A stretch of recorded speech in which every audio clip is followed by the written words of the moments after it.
Olá, meu nome é Eduarda Corina, sou estudante de nutrição na Facisa. A professora é Adriana Brito e eu tô aqui para falar um pouco sobre o metabolismo do glicogênio.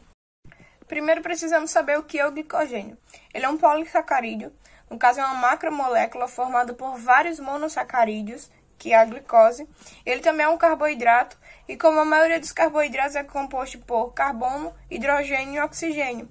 E existem dois tipos de glicogênio, o hepático e o muscular.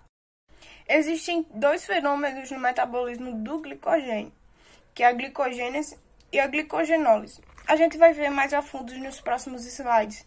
Mas para adiantar um pouco, a glicogênese ele faz a síntese, ele faz a transformação da glicose em glicogênio, que, como a gente viu, o glicogênio é uma reserva energética. Enquanto a glicogenólise, ele faz a degradação do glicogênio, da parte maior, para a glicose. E é como eu falei, nos próximos slides a gente vai ver mais a fundo. Quais são os tecidos que metabolizam o glicogênio? É o fígado e o músculo, ou seja, o tecido muscular ou hepático, né, que é a mesma coisa.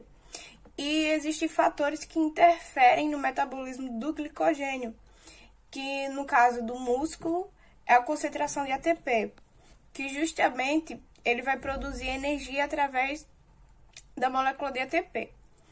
E no fígado é a glicemia. Eu vou explicar um pouco agora sobre isso. No músculo, quando a concentração de ATP está elevada, a tendência é acontecer o quê? Acontecer a diminuição de ATP, porque tem muito açúcar no músculo. Como é que isso acontece? Ele vai pegar o excedente de glicose e transformar em glicogênio. Se está elevado, ele vai pegar a glicose, que tem muito, e transformar numa reserva. Essa é a glicogênese no músculo. E se estiver a concentração de ATP, que é o que produz energia no músculo, estiver baixa, ele vai estar precisando de quê? De glicose. Então, qual é a forma da glicogenólise no músculo? Vai pegar o excedente vai pegar o glicogênio, na verdade, e vai fazer a degradação de glicose, certo? Isso é no músculo. E em relação ao fígado, o que é que vai interferir? Vai ser a concentração de glicemia, o excesso de açúcar ou a baixa concentração de açúcar. Quando a gente está com hiperglicemia, ou seja, está com um nível elevado de açúcar no sangue, qual é o processo que tem que acontecer ali? Vai ser a glicogênese ou a glicogenólise? A glicogênese. Por quê? Porque eu estou com muito açúcar. O que é que a glicogênese vai fazer? Ela vai tirar o açúcar e transformar numa reserva. Então, vai diminuir o nível de açúcar no sangue. E no caso de hipoglicemia, o que é isso? Quando o nível de açúcar no sangue está baixo, o que a gente vai fazer? A gente vai precisar de mais açúcar ou menos açúcar? Se já está baixo, obviamente eu vou precisar de mais açúcar. Então, quem é que vai liberar o açúcar para o sangue? A glicogenólise. Ela vai pegar o glicogênio, aquela reserva, tá? E vai quebrar todinho, transformando em glicose e distribuir para o sangue.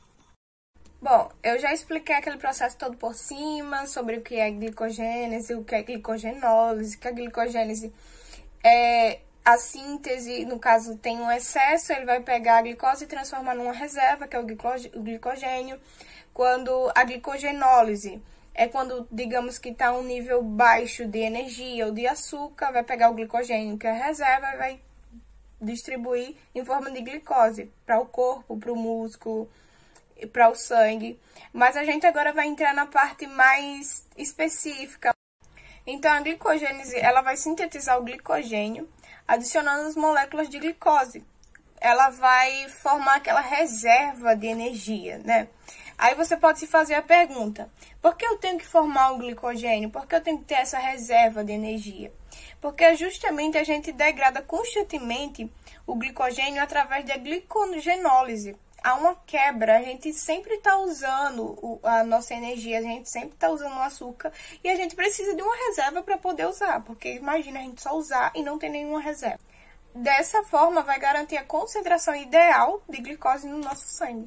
Bom, o processo vai começar com a glicose e ela precisa se transformar na glicose 6-fosfato, E para ela se transformar na glicose 6-fosfato, ela precisa da ajuda da enzima hexoquinase, que vai acontecer uma fosforilação, que no caso vai ter uma adição de uma molécula de fosfato à glicose, tornando essa glicose a glicose 6-fosfato.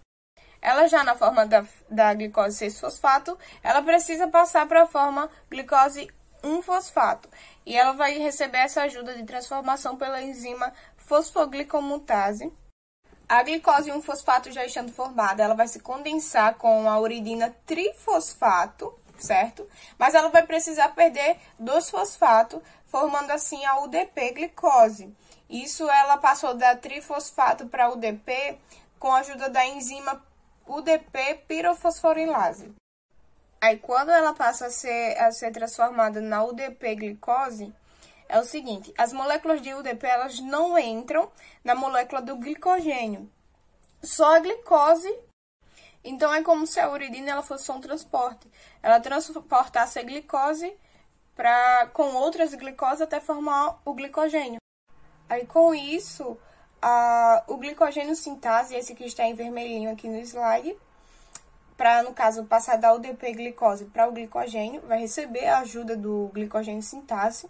E como é que ele vai fazer? Ele vai romper a uridina da molécula de glicose, juntando a uma molécula de glicogênio com a síntese já iniciada. Chegamos agora na glicogenólise, que é a quebra da molécula de glicogênio para nos suprir energeticamente.